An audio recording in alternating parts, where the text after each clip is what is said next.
welcome to Code Catalyst, where errors fade and coders are made. In today's video, we will learn some basics of Python programming in a very simple way. So let's get started. तो सबसे पहले हम देखेंगे कि what Python actually is.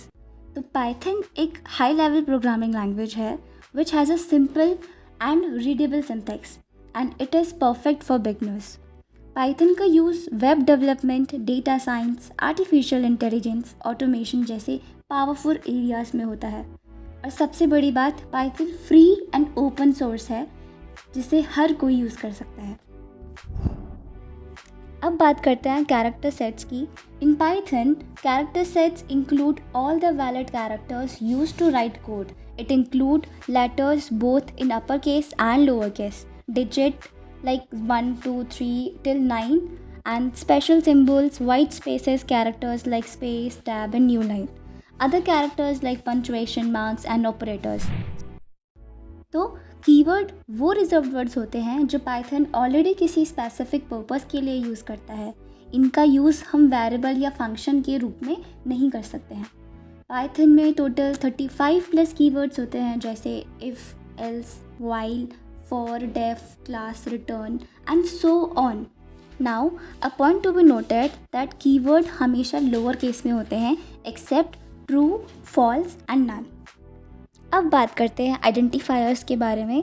तो identifiers वो नाम होते हैं जो हम पाइथन में वेरिएबल, फंक्शन, क्लास या किसी भी ऑब्जेक्ट को देने के लिए यूज़ करते हैं, जैसे नेम, एज, टोटल मार्क्स। ये सब आइडेंटिफायर के एग्जाम्पल हैं। कुछ बेसिक रूल होते हैं आइडेंटिफायर्स के लिए दैट वो हमेशा अल्फ़ाबेट या अंडरस्कोर से स्टार्ट होना चाहिए और उसके बाद नंबर भी आ सकते हैं, लेकिन स्टार्टिंग में नंबर का यूज़ हम नहीं करते हैं। एंड स्पेशल कैरेक्टर्स भी हम यूज़ कर सकते हैं इसमें। और पाइथन कीवर्ड जैसे इफ़, एल्स, व्हाइल आइडेंटिफायर्स नहीं बन सकते हैं।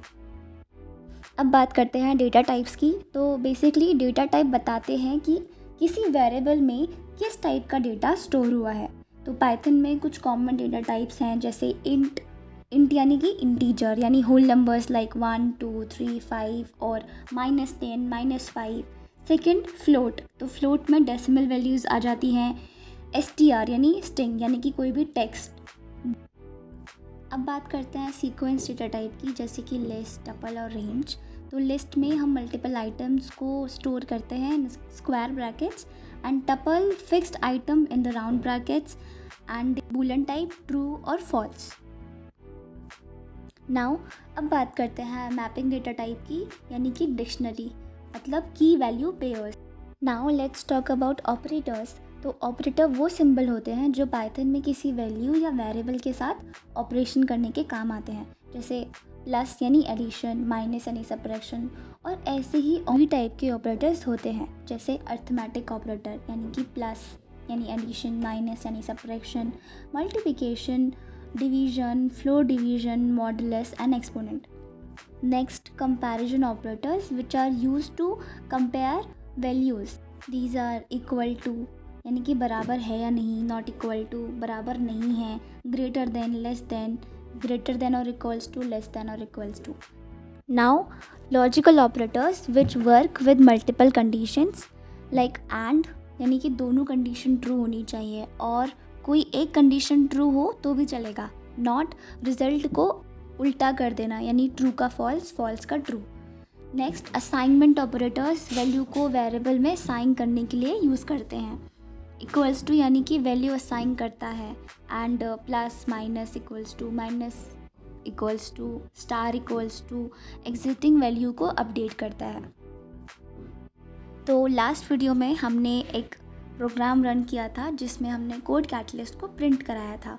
तो प्रिंट एक बिल्ट इन फंक्शन है। पाइथन में कुछ फंक्शन पहले से बने होते हैं जिन्हें हम डायरेक्टली यूज़ कर सकते हैं। प्रिंट भी उनमें से एक ही है जिसका काम होता है स्क्रीन पर आउटपुट दिखाना। दूसरी चीज़, ये जो हमने कोड्स के अंदर लिखा है कोड कैटलिस्ट, वो एक स्ट्रिंग है और स्ट्रिंग पाइथन का एक डेटा टाइप है। तो जब भी हम कोई टेक्स्ट या सेंटेंस स्टोर या शो करते हैं जैसे नेम, मैसेज, ग्रीटिंग, तो पाइथन उसे स्ट्रिंग डेटा टाइप में काउंट करता है। एंड स्ट्रिंग हमेशा कोड्स में लिखी जाती है, वेदर इट इज़ सिंगल और डबल। तो जब हम इस प्रोग्राम को रन कराते हैं तो हमें आउटपुट देता है code catalyst. If you found this helpful, smash the like button, subscribe for more Python tutorials, and drop a comment telling me what do you like to learn next. Thanks for watching Code Catalyst. See you in the next video. Bye bye.